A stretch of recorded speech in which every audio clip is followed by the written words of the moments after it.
What if the thing you spent your whole life apologizing for was never a flaw at all? What if the truth is the exact opposite, and you're the only sane one in the room? What if the heaviness you carry, the one nobody else in your family seems to feel, isn't damage, it's information?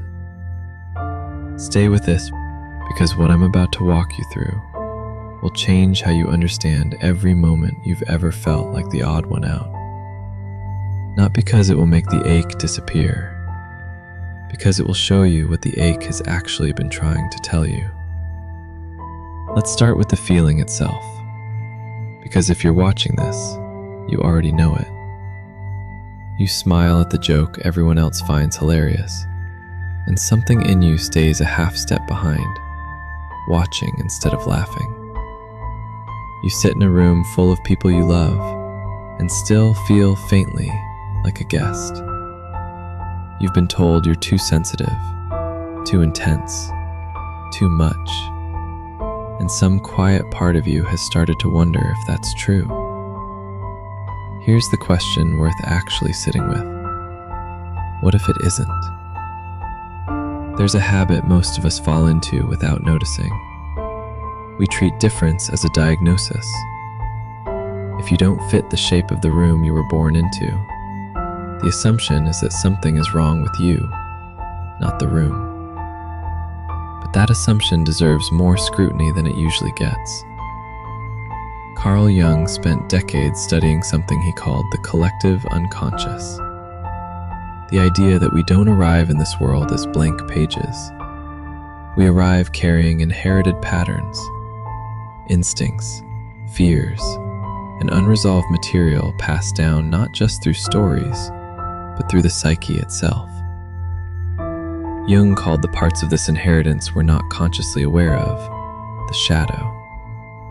Every family has one, a shape of feeling nobody talks about directly, but everyone somehow obeys. Most people spend their whole lives inside that shape without ever noticing its walls. And then, every so often, someone is born who can feel the walls.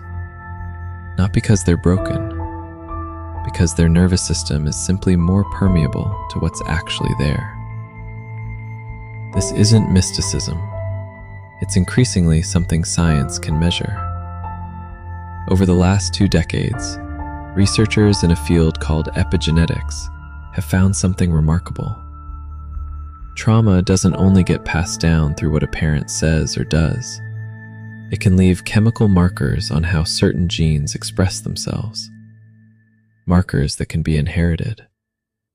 Studies on the descendants of famine survivors, war survivors, and trauma survivors have found altered stress response genes in children and grandchildren who never lived through the original event at all.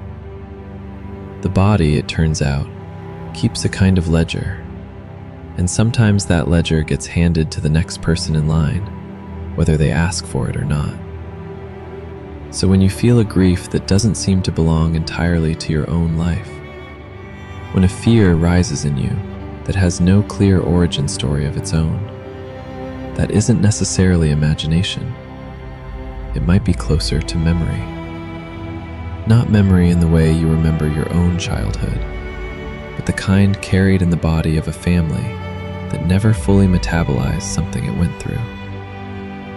And here's where it gets interesting, because carrying that inheritance is not the same as being sentenced to repeat it. Every family system tends to have unspoken rules. Don't talk about it. Don't feel it too loudly. Don't ask why grandfather never spoke, or why a certain year is never mentioned at the table. These rules usually exist for a reason. They were often survival strategies once, ways of getting through something unbearable without falling apart. But strategies built for survival in one generation can quietly calcify into prisons in the next. And then, every so often, in nearly every bloodline, someone is born who simply cannot keep the old rule. not out of rebellion, out of some deeper incapacity to keep pretending the silence is comfortable. That person usually spends years being told they're too sensitive, too dramatic, too much, when what's actually happening is that their nervous system has run out of tolerance for a pattern the rest of the family has learned to numb itself to. If that's you, here is the reframe worth taking seriously. You are not malfunctioning. You may be the pattern interrupt the entire lineage has been quietly waiting for. There's an old story, centuries old, told by the Persian poet and mystic Rumi, about a reed that is cut from the reed bed. Once cut, it's carved into a flute, and for the rest of its existence, it makes music. But the music it makes is a kind of weeping, because it can never stop longing for the reed bed it was severed from. Rumi used that image to describe the ache of a soul that senses it came from somewhere it can no longer fully remember, and spends its whole life turning that longing into something worth hearing. You don't have to believe in past lives or destiny for that image to land. Even read plainly, it says something true. The very things that make you different, the sensitivity, the ache, the sense of not quite belonging, might be the exact material your life is meant to be made from. Not despite the cutting, because of it. Think about the people in your life who feel like far more than acquaintances the moment you meet them. The conversation that moves faster than small talk should allow. The stranger whose sadness you seem to recognize before they've explained it. You don't need a theory of reincarnation to notice that some connections carry a strange density most don't. What matters more than explaining why is what you do with it. Because those recognitions, uncomfortable as some of them are, tend to show up exactly where growth is required. The relative who triggers you instantly, the partner who reflects back exactly what you haven't healed, the friend who mirrors the parts of you that you've been avoiding. Family systems therapists have a name for one version of this: the identified patient, the one member of a family who ends up carrying the visible symptoms of a dysfunction that actually belongs to the whole system. It's rarely random who gets cast in that role. It's often the most attuned member of the family, the one sensitive enough to absorb what everyone else has agreed not to see. If you were that person, you were never the problem. You were the smoke detector. And smoke detectors don't malfunction when they go off. They're doing exactly the job they were built for. So what do you actually do with this? Not perform healing. Not force a dramatic break from your family in the name of breaking the pattern. That itself can become another kind of unconscious repetition, just with different characters. What tends to work is smaller, quieter, and considerably harder. Noticing.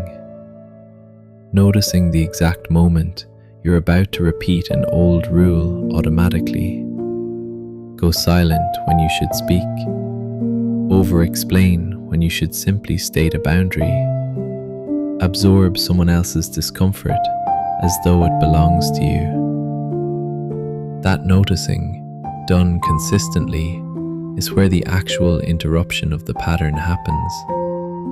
Not in a single dramatic decision, but in 100 small pauses where, for the first time in a long lineage, someone stops and asks, "Do I have to do it this way? Or have I simply never questioned it?" Try this if you want somewhere to start. Find a quiet 10 minutes. Think of one thing in your family that has always felt unspoken. A silence, a fear, a way certain topics get quietly steered around. Don't try to fix it or explain it. Just name it, even only to yourself. This is the pattern I recognize. Then ask one question and actually wait for whatever rises in response. What would it cost me to carry this exactly one more generation? And what might it cost the people who come after me if I don't? You may not get a clean answer. That's fine. The goal isn't resolution in 10 minutes. The goal is simply this: becoming the first person in a long time to look directly at the pattern instead of living quietly inside it. Because here is what tends to be true of people who feel chronically different, chronically too sensitive, chronically out of step with the room they were born into. It is rarely a flaw in the design. It is much more often a sign of unusually accurate perception, arriving in a system that has spent generations rewarding numbness over honesty. Nietzsche, writing about the difficulty of becoming fully yourself, once described the process as something closer to excavation than invention. The self isn't built from nothing, it's uncovered, often at real cost, from beneath everything you were taught to be instead. That excavation is rarely comfortable. It tends to look from the outside like isolation, like difficulty, like being the one who can't just relax and enjoy the party everyone else seems fine with. But isolation and refinement aren't always the same thing, wearing different names. A seed splits open in complete darkness, underground, with no audience and no applause, long before anything visible breaks the surface.